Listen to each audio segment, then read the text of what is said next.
Whoa. Now that's trippy. So what you're looking at here is the Shimbol TP Mini wireless video transmission system. This has got to be the most affordable and easy to use wireless transmission system I've personally ever used. The fact that this thing is only $89 is still very mind-blowing when you compare it to similar products on the market that pretty much go for anything above $300 to even thousands of dollars. But as we all know, when it comes to filmmaking gear, just because it's affordable or low cost doesn't mean it's any good. So is the Shimbol Wireless TP Mini a worthless piece of junk or something actually worth investing in? So first, let's actually talk about its latency. So Shimbol actually has this measured at a roughly 70 millisecond delay. So in fact, it actually is relatively fast. But if you want to use this to do focus pulling, where you need as little latency as possible, then this system might not be for you. 70 milliseconds isn't particularly slow by any means. In fact, it's, as you can see here, responding very actively and is very easy to use. But in my use case, I would use it for something like this, where it's a director's monitor or a client monitor that I can hand off to my client and really just sort of like show off, I suppose, if I'm being honest. And it's honestly a really nice flex. So then everyone's just, huddled around the A cam trying to get a view of what the shot looks like. As for its range, it's reported to have about a 600 feet range. And in my limited testing over the last 2 weeks, this has been no issue. I have never had any time where the video transmission has dropped out or any issues even pairing the devices. So for anyone in a small to medium sort of budget crew where you're not going to have this monitor really far away from set, this option is very viable. Now, when it comes to its resolution output, it actually only can do 1080 up to 60 Hertz. And honestly, that's more than enough for my use cases, although I am really interested in being future-proof, so I do think there is some value to investing in something that can output 4K. But nonetheless, this is a determination you should make for yourself. Is 1080p a deal breaker? I think for most people it isn't, especially at the cost. What I also really appreciate they did with this is how small and compact these transmitter and receivers really are.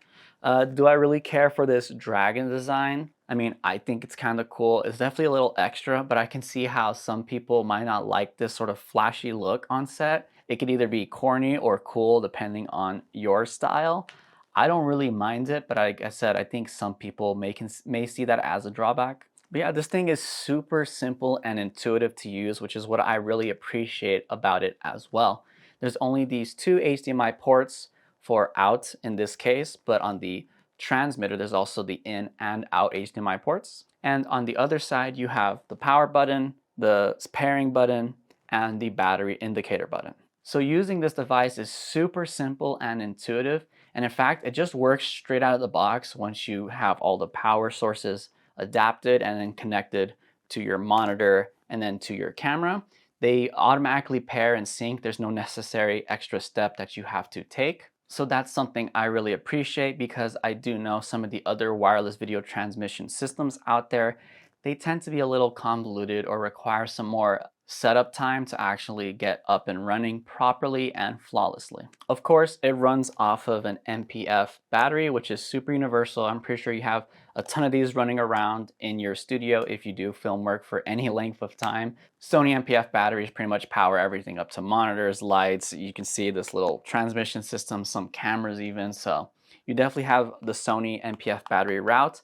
But what's really cool about this device, which is what I really appreciate, is it does have a USB-C port that you can power the device through as well. In fact, that's what I'm doing right now on the camera, because I don't actually have extra MPF batteries anymore, besides the two that you see here on the monitor and the receiver. So I actually had to use a USB-C cable to the transmitter, and that's really nice too, because now I don't even have to worry about power or anything like that. But if I wanted to not have to be tethered to some sort of wall or port, you do have the MPF battery option, which is super convenient. So what are my thoughts on the Shimbol TP Mini? So the Shimbol TP Mini is honestly a great affordable option.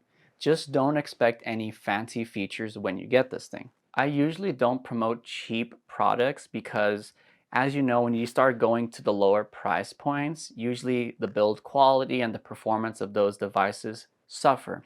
But what's great about the Shimbol TP Mini is that it doesn't really have that problem. It's super easy to use, super easy to set up. You have a ton of powering options. You don't need any special pairing routine to get it started. And it outputs a pretty clean 1080p 60 Hz image with only about 70 milliseconds of latency, which you can see here and see if that bugs you. But otherwise, as a client monitor, as even a monitor that I'm using, oh, funny enough, I was zoomed in, even as a monitor that I would use as a director's monitor and something like this where I'm able to have a reference video that's not necessarily tethered to the camera body, I think this is a wonderful option. But if you are someone who really needs no latency for your wireless video transmission, then you probably should save your money and rent the Teradek or save up to actually buy it. Otherwise, you really shouldn't discount the affordable option from Shimbol that works fantastically and I'm definitely going to start taking advantage of in my own video production sets. But what do you guys think? Is an $89 wireless video transmission system too cheap and too good to be true? Let me know in the comment section below. If you enjoyed this gear review, check out my full playlist over here. Thank you so much for watching all the way until the end. I appreciate every single one of you who do. If you wanted to check out the Shimbol TP Mini, links will be in the description and the pinned comment. I'll see you all in the next video. Peace.